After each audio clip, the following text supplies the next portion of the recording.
Өнөө шөнө No Camp цэнгэлдэхэд болох аваргуудын лигийн шүгээн 8-ын талбай эзэн Барселона болон Шахтер багуудын тулаанд зочин баг Шахтер ялалт авахын төлөө тоглох гинэ. Украины баг түүхэнд анх удаага аваргуудын лигийн шүгээн 8-д үлдээд байгаа бөгөөд тэднийг энэ тэмцээнд төрүүлнэ гэж хэлэхэд бэрх юм. Учир нь тэдний энэ удаагийн өрсөлдөгч нь Ла Лигийн аврах Барселона.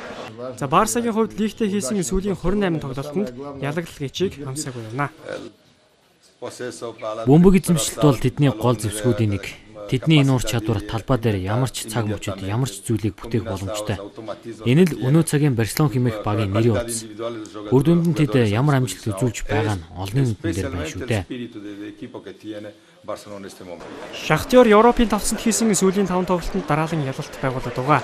Мөн тэд одоогоор Украины лигийг тасрахаар тэргүүлж байна. Барселона болон Шахтер багуудын хариу тоглолт 4 сарын 12 буюу эх 7 өдрийн мягмар гарагт Донбасс аренад явагдана.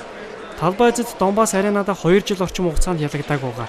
Хоёр баг хамгийн сүүлд 2009 оны УЕФА-гийн цомын тэмцээнд тоглоход Педрогийн нэмэлт цагт оруулсан голын ачаар Барселона нэгтгэр ялалт байгуулсан.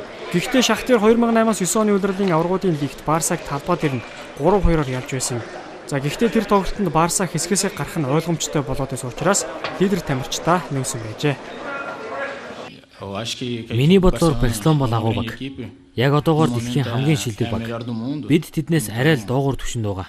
Гэхдээ баг болгон өөрсдийн гэсэн төвтэй. Өнөөдрийн тоглолтод талбай эзэн багаар тоглох Барса ч өөрсдийнхөө сайн тоглолтыг үргэлжлүүлсээр яваа. Гэхдээ тэдний довтлогоо сүүлийн үед нэг л сул байгаа хэдийч ялалт авсан юм а.